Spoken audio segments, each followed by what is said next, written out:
All right, well, welcome everyone. Bear with us as always with these, but I guess I'll call this meeting of the Whitestown Board of Zoning Appeals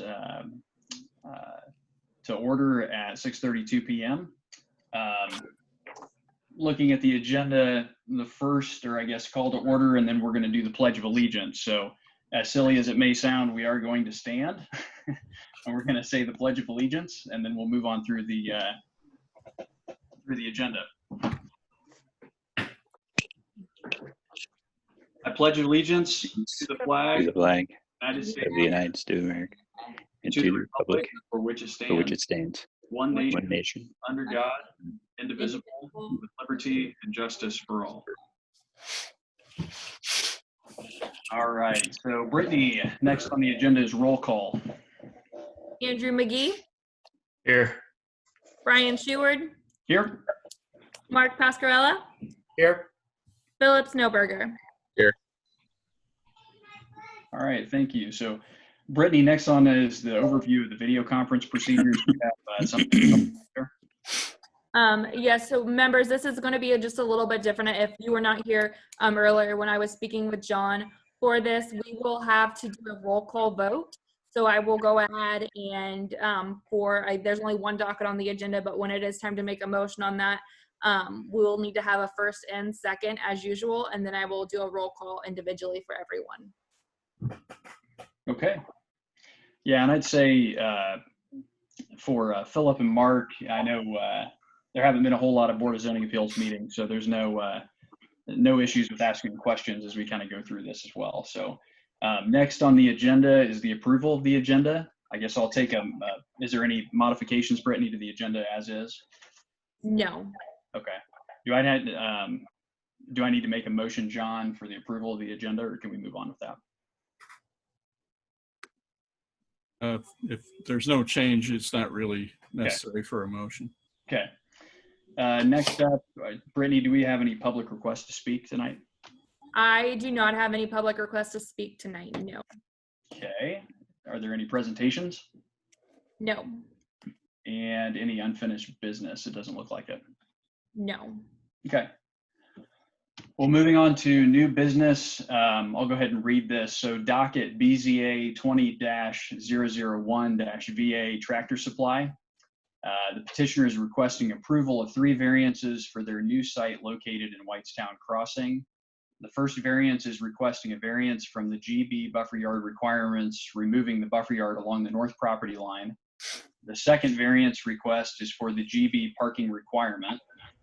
The requested variance is to reduce the required parking by 15 spaces to allow for trailer display and sales area. And the third variance request is for the GB sign height requirement. The requested variance is to increase the maximum sign height from 12 feet to 30 feet and combined area from 80 square feet to 216 square feet. The petitioner is STNL, Whitestown LLC, and Innovative Engineering and Consulting is the engineer. Greg, Mr. Dempsey, Mr. Kittle, would one of you like to present? Yeah, I will. I'm Greg Dempsey, Innovative Engineering, 3961 Perry Boulevard in Whitestown. As Brian said, we're here to talk to you tonight about the tractor supply variance requests. I also have Dave Howitz with STNL. He is also logged in. He'll be representing Tractor Supply and will help answer any questions. The site is located between Indianapolis Road and Tradition Drive, opposite the Whitestown Water Tower, near the 267 and I-65 interchange. We are requesting approval of 3 variances, as has already been mentioned. The first variance we are requesting is removal of the buffer yard requirement along the north property line. I know Brittany included in the staff report an exhibit to kind of point to where these variances will apply. The required buffer yard along that line is 5 feet. Removal of this buffer yard allows for the majority of the parking for the site to be in close proximity to the store entrance. It also allows us to maximize parking on the site. There is an access drive and an easement along that same property line. This will provide a buffer between Tractor Supply and any future commercial development that happens on the other side of that access drive. This whole area, as most of you know, is part of a larger development that's all slated for commercial and similar type uses, several of which have already been built. There are also existing utilities that are right along that property line, and it would be very difficult and cost prohibitive to try and relocate those to allow for any landscaping in that area. The second variance we're requesting is a reduction in the number of required parking. We are required to provide 96 spaces for this site. We're requesting a reduction of 15 spaces. Those 15 spaces will actually be constructed. They will not be striped. And this will allow for outside sales and display of small trailers. If Tractor Supply were to ever vacate this building, the new user could come in, stripe those 15 spaces, and they would meet the current parking requirement. Third variance we're requesting is an increase in the height and combined surface area of the sign. The maximum allowed sign height is 12 feet. We were proposing a 30-foot tall sign. The maximum allowed combined area for a sign is 80 square feet, and we're proposing a sign with a combined area of 216 square feet. The size and height of this sign will greatly increase the visibility of the site, since a significant amount of Tractor Supply customers are anticipated to come from outside the area and may not be familiar with how to get to the store and the local roadways in that area. And this will be especially important as other buildings are constructed in the future around this site, which would make the building itself harder to see. The sign also allows for some visibility from I-65. So if anybody's coming down the interstate, they'll be able to locate it easier, because Tractor Supply won't be on the signs that show you when there's restaurants, gas, that sort of thing coming up on the interstate. Tractor Supply is not one of the businesses that gets listed on there. The sign will be oriented toward the interstate and away from the residential areas, so as not to cause an issue with lighting or glare to the residents. And just for reference on that topic, the nearest residence is over 800 feet away, and it will actually be buffered by an existing tree line, the existing water tower that's right there. There's going to be proposed buffer planting along Indianapolis Road, which will also help screen the sign, and actually the proposed building itself will help screen the sign. With that, I'll be happy to answer any questions or try to address any comments you may have. All right, thank you. Brittany, staff report? For this, staff does not have a positive or negative recommendation for the board. I just thought the board should take some things into account as far as the residents that are close by. Staff has reviewed and worked with the developer going through for the parking spaces, where if necessary, the developer has that if they do need more parking in the future, they could always stripe this and leave it available so that it could be striped. Where they are requesting to remove the buffer yard, there is not going to be another lot on the other side of that. So removing that buffer yard is not going to impact any other development on that side. And then just as far as the sign height, one thing that I did want to keep in mind, we have approved other variants. I know we did Good Oil and Whitestown Crossing, a variance for that sign height that was 18 feet tall compared to the 12 feet tall. So something else. What was that height again, Brittany? I didn't quite hear you. The good oil was 18 feet tall, where the ordinance we have is 12. And I don't know if, and Greg, do you know or Dave might know the height of the building? Yeah, the clear height of the building is around 22 feet, and the very tip of the peak over the front door is 29 feet. Okay. And that's all I had. So I did not have that in the report, but I just wanted to make sure that the members had that information as well. Yeah, that was a question I had, so thank you. Do we have any public requests to speak? I take it probably no. I did not receive any prior. I think there might be some public on the meeting, so I'm not for sure if they messaged Glenn if they did want to speak, if Okay. they could. But I did not receive anything. I have not received any messages asking for someone to speak. Okay. If anybody on the line, maybe just a few seconds here, feel free to unmute if you would like to speak. Otherwise, we'll close the public request to speak portion of this. My name is Jeff Jacob. If I could address the board, Sure. I would be appreciated. I am an attorney with Hackman Hewlett, located at 1620 West Oak Street, and I'm speaking on behalf of Candace Smith and Kyle Warmoth. And we appeared in front of the Plan Commission. Many of you may know Kanda. She owns several of the residences. The fact that you're holding your cat is absolutely hilarious. That's great. So duly noted. She owns several of the residences on the south side of 400 South.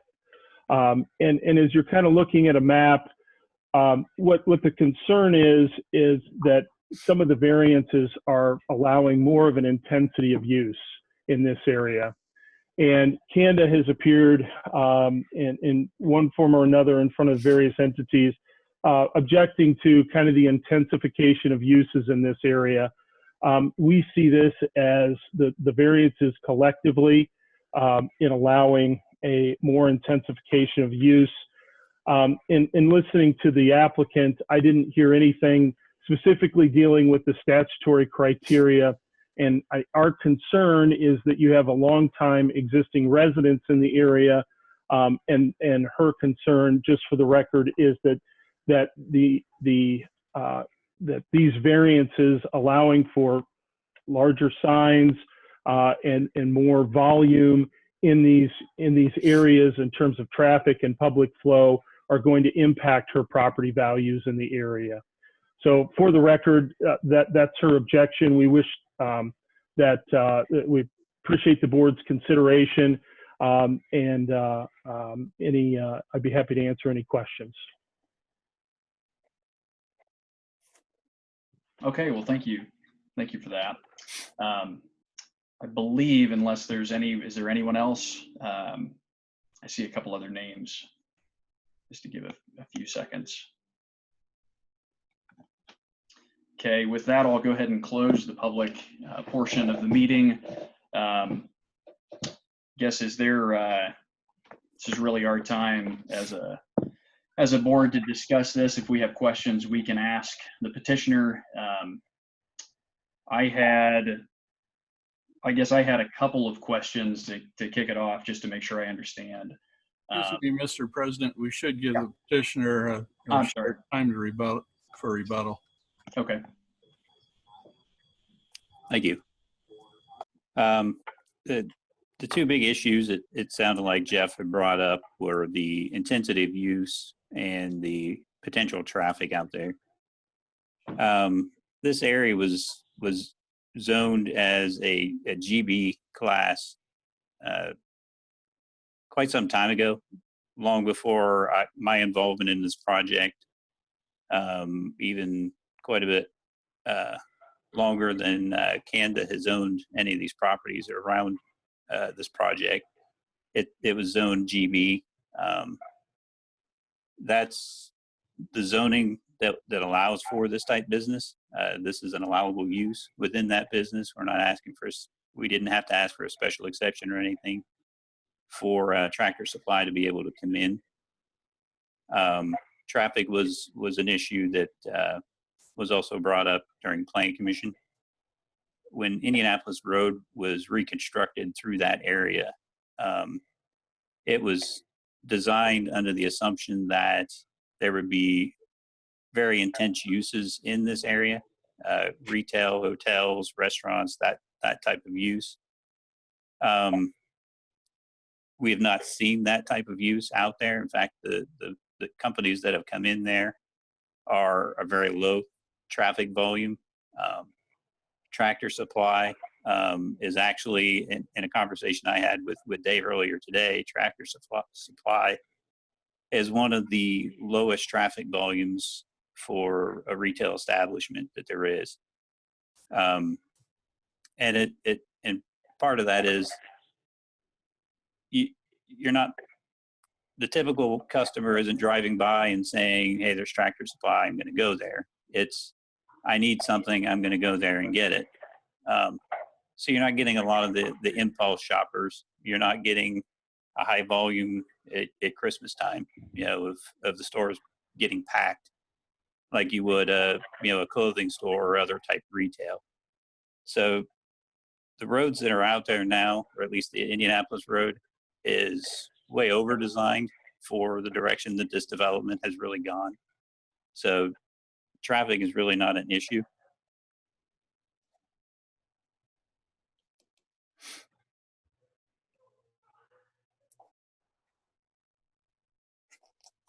Okay, thank you, Greg. Mhm. I guess, John, this is our time as a board, right, to have this discussion?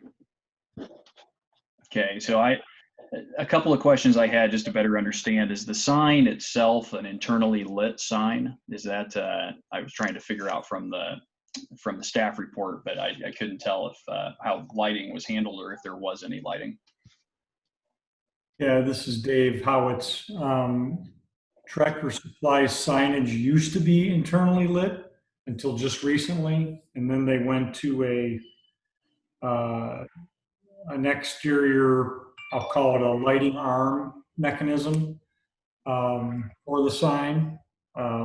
Frankly, it could be lit in any fashion if the board has a preference. They just recently changed it over, but it is lit. That's the idea of it, is it is lit. Sure, but you're saying there's kind of a cantilevered, bulbs of some kind that shine up towards the sign from up above. Is that what you're saying? Or is it an arm from the bottom? Or yeah, so I'm trying to. It's from the bottom. It'll be uplit. Okay. Yeah, one thing I noticed, I guess, looking at the site plan, is it is located about as far away from residences as you possibly can put it. The far east, southeast kind of side of the site. Just a note to make. And Brittany, am I understanding it correctly that the issue with the buffer yard is there's an existing easement and they can't put trees in that easement? Is that in short kind of the issue? So the landscape to meet the buffer yard requirement isn't, it's not possible? Yeah, that is a large part of the buffer yard issue right there. Okay. And just the layout of the site. Sure. Is there any landscaping at all proposed along that edge? There is landscaping in the parking islands, so there will be some. Okay. I know we ran into issues where we have to use something other than trees, but I just want to make sure I understood that. Anybody else on the board have any questions? Yes, this is Mark Pascarella. I just had a couple. Number one, was there any outreach to any of the residences prior by Tractor Supply, or did they kind of just put their plans together and move forward? The plans were put together and we moved forward. We felt we were far enough away from the residents with where we were at that the impact of them was going to be minimal enough that it didn't really warrant that.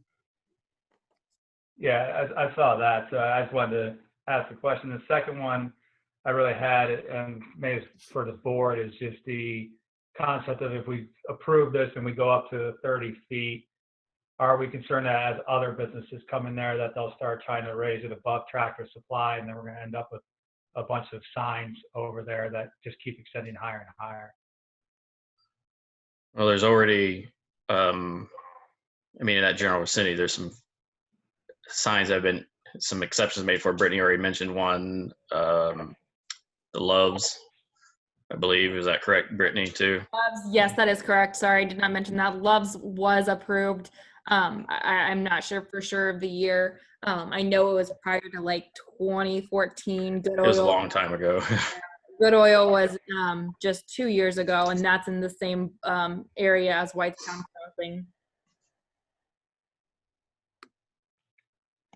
Yeah, and Mark, That area is going to be heavily, but that's going to be zoned the same manner. So you're going to have a lot of businesses like that around there. So in that aspect, then it's not like it's going to be entrenching on a lot of the personal property, then sounds like, or residential. Okay.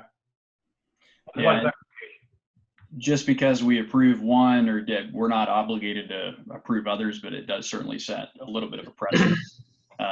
That's a good point. I mean, this site is off the highway. I was looking at Street View trying to, it would be difficult to see from the highway for sure. And I guess this site, the way it's situated, it doesn't, possibly the property just to the southwest could run into the same issue. And there could be a little bit of a, I got to get higher than the next person type of thing. Brittany, I would suspect this hasn't ever been, well, maybe it's been talked about. Has there ever been a time that's talked about more of a, I don't know what you call it, a common sign, I guess, that could have multiple businesses on it, or has that ever really come up? That has none. And I think that would probably be something that, with that Whitestown Crossing area, I think that would be something that, the controlling developer or the property owner over there would have to come up with. I know that before we have had some concern raised about right along 65, having some of the taller signs and trying to avoid a cluster of just sign after sign after sign along 65. I know this is a little bit off put from 65, but that has been something that has been raised before.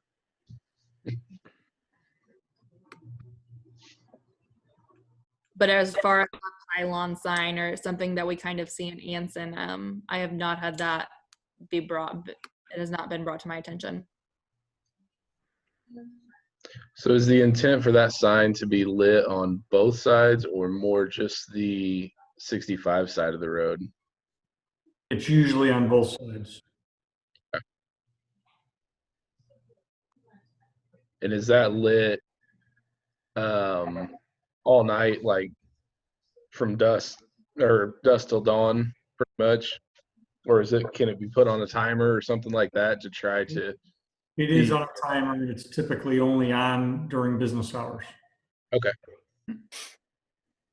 And you said it's upward facing, right? So the light's going to be going up into the sky, not beaming down. So I think that. Right.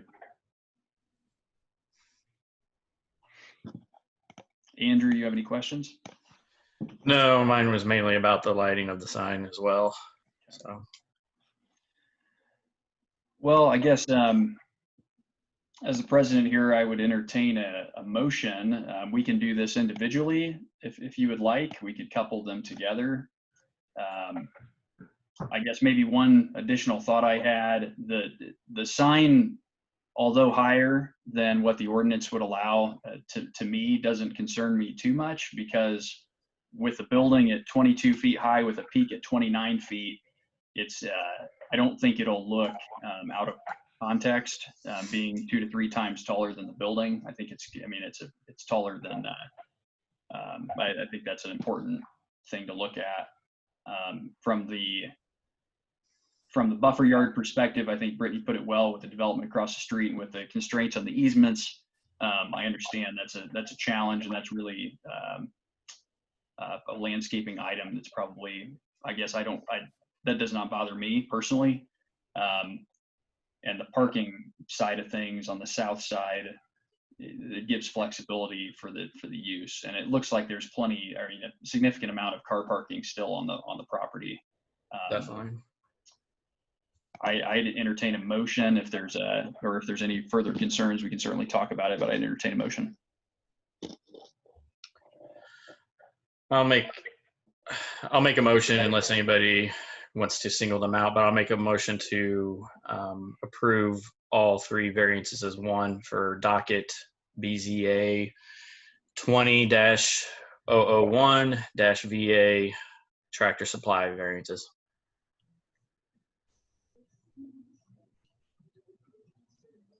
I'll second that motion. Okay, I will now do a roll call for individual. Andrew McGee, Aye. Brian Sheward, Aye. Mark Pascarella, Aye. Philip Snowberger, Aye. Oh, wait.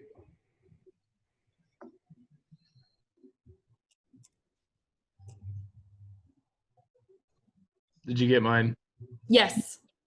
Okay. Yes, so we now have a motion 4-0 to approve. Okay, so motion passes. Next on the agenda, other business. Are there any other business or announcements, Brittany? No, I do not have any other business or announcements. Okay. I do want to say, just real quickly, that today we did have our submittal day. I know it says on the agenda the next month's meeting. However, we didn't have anyone submit today for a meeting or for anything for July. Okay. All right. Well, With thank you, that, everyone. I'll just, Mr. President, with that, I'll just mention this would probably be the last virtual meeting for this board because the governor's orders expire on July 4th. So we'll have to start meeting in person again. All right. Well, thank you, everyone. We will adjourn. So thank you. All right, thank you. Thank you.